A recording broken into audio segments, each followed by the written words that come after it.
Vamos tratar agora do nosso bolso também. Quando a gente fala de financiamento de campanha, eu estou falando do nosso bolso, mas agora vou falar do outro. Vou falar um pouco a respeito do nosso celular. Eu fui lá na empresa do celular que eu tenho aqui. Eles disseram o seguinte, você vai pagar não sei das quantas. Eles sempre têm aqueles pacotes maravilhosos, não é isso ou não? E aí eles vão pagar isso, vão pagar aquilo, tudo mais, etc. Mas aí eu comprei mais banda para poder olhar o noticiário. Agora eu pergunto, se eu não gastar, ela vale para o mês que vem ou não? O advogado, doutor Luiz Henrique Borrosino, gentilmente aqui conosco.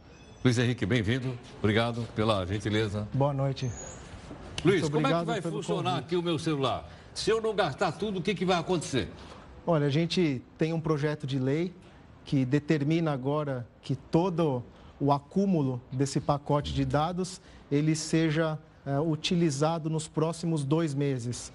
Como é um projeto de lei, é bom lembrar que nesse período de instabilidade política ele pode sofrer algumas alterações, né? Mas, na verdade, o que nós temos hoje é essa questão. O acúmulo do seu pacote de dados da internet, ele vai poder ser utilizado nos próximos 2 meses. O projeto inicial, ele na verdade, não trazia nenhuma limitação. Ele dizia, olha... Pode usar quando quiser. Pode usar ilimitado, quando quiser. As operadoras se movimentaram e aí acabou trazendo... Se movimentam bem, hein? Bastante. Infelizmente, ou felizmente, né? Porque a gente também não pode perder de vista o próprio equilíbrio econômico, né? Esse projeto, ele visa, na verdade, equilibrar um pouco essa relação, né?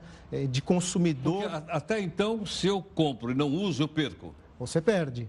Ah, tá. Nós temos algumas operadoras que eles te dão esse benefício de você acumular para o mês seguinte. Sim, é o caso da minha aqui. Eles também limitam o período, tá? Eles colocam ali o período de 1 mês e, na verdade, só para que você, quando você terminar o pacote daquele mês seguinte, aí sim você vai poder usar o excedente. Ou seja, você, na verdade, usa e não pode acumular para o próximo mês, né? Então, quer dizer, hoje, se sobrar desse mês, no mês seguinte eu uso primeiro o que eu paguei e depois o que sobrou desse mês. Algumas operadoras trabalham dessa forma.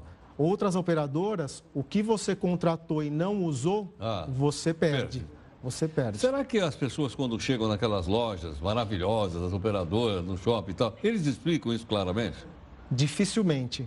E daí o porquê das inúmeras ações judiciais, né?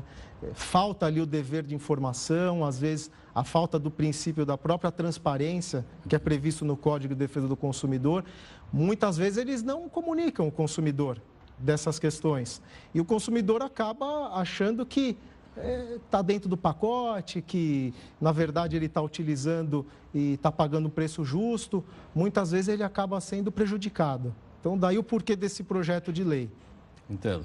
Agora, eu fico pensando o seguinte, interessante que essas empresas todas têm compliance, falam em respeito ao consumidor, falam em, da marca para admirar para o consumidor, e, no entanto, trata o consumidor. Eles falam uma coisa e fazem outra.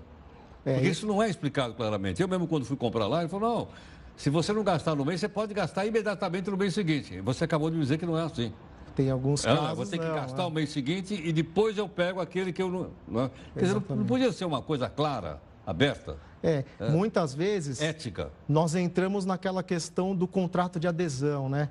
Que é aquele contrato que você vai assinar ali num balcão, às vezes de pé, cheio de gente. Não dá para ler porque a letrinha é pequenininha? Com um barulho terrível. Muitas vezes a pessoa que está te oferecendo aquilo não é preparada para te prestar aquelas... Talvez ela nem saiba exatamente o que contém o contrato. Não, muitas vezes não.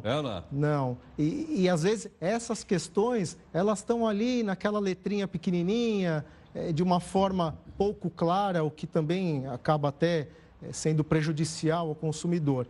Mas aproveitando esse ensejo, né, desse projeto de lei, vale lembrar que a própria Anatel, ela tem ali algumas disposições de que a operadora ela deve informar o consumidor o volume diário de dados que ele gasta.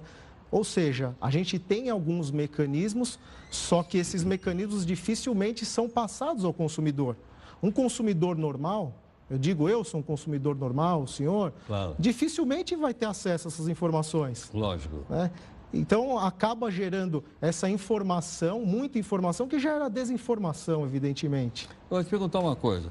E o fato de a gente ter poucas operadoras favorece isso? Favorece. Porque eu vou lá no shopping, lá perto da minha casa, tem 3 lojas, tem 3 operadoras lá. Certo. Né? E você sai de uma, cai na outra. E a outra te trata não muito melhor do que a primeira.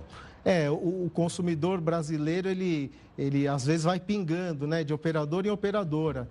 Muitas pessoas, quem aqui está com a mesma operadora há alguns anos? Dificilmente, a gente faz um pacote em uma, passa para outra, aí passa para um pacote empresarial, aí também vê que não tem nada daquilo. Enfim, a gente, infelizmente, é jogado de um lugar para o outro, né? E o serviço, na verdade, muitas vezes acaba não sendo compatível com aquilo que nós pagamos, que é um preço alto. Quer dizer, a gente compra um monte de megabytes e eles entregam metade. Entregam metade. É ou não é? Quer dizer, quando você vai no supermercado, se você comprar 1 quilo de arroz e tiver 500 gramas, você vai brigar, não vai? Não? Com certeza. Peraí, isso aqui, é ou não é? Agora a gente não consegue brigar aqui, ó. Acho que nós conhecemos pouco. É difícil. É ou não é? E até por ser uma questão nova, por isso que eu falei de aproveitar, de nós discutirmos a forma que o consumidor deve ser informado. Sem né? dúvida. Fomentar essa discussão, para que as operadoras, de fato, publiquem isso. Né? Pô, como que eu vou ser informado do meu gasto de pacote de internet? Muitas vezes você não tem nem noção do quanto você gasta. Ele fala, ah, não, mas eu te informo na conta. Né? Vem aquela conta No final do mês, consolidada, aquelas letras pequenas. Você acaba não entendendo e se prejudicando por um outro lado, né? O advogado, Dr. Luiz Henrique Borrozino, gentilmente aqui conosco. Luiz, voltando então um pouco mais em relação à defesa do consumidor. A gente está falando de um projeto de lei, como você explicou, Exato. que está na Câmara. Mas hoje, se eu me sentir lesado ou achar que estou pagando demais, onde é que eu vou bater na porta? Eu bato na porta de quem? O consumidor normalmente ele pode se socorrer em 3 lugares. Na agência reguladora. Na Anatel, no caso? Na Anatel. Anatel. Ele pode se recorrer aos PROCONs. Né? Tá. Ele pode se recorrer também ao Juizado Especial Cível. Muitos consumidores hoje em dia têm utilizado os sites, as páginas sociais, que têm surtido bastante efeito. Nós temos no escritório algumas empresas e nós atuamos ali na parte do consumidor para essas empresas. E a gente tem atendido muitas demandas de reclamações vindo de páginas sociais. Facebook, Reclame Aqui, diversas páginas que têm ajudado bastante. Porque expõe a empresa prestadora de serviço numa situação complicada, né? Exatamente. Tem muita gente dizendo a mesma coisa, é sinal que... Sim, é um alerta, né, para o consumidor.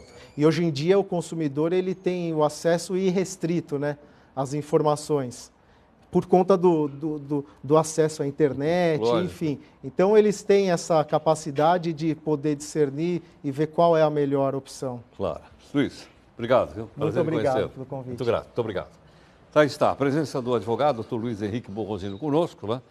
O projeto está na Câmara, mas, como ele explicou aqui para a gente, né, o Código de Defesa do Consumidor está aí para nos atender enquanto novas mudanças não chegam. Em 30 segundos nós voltamos.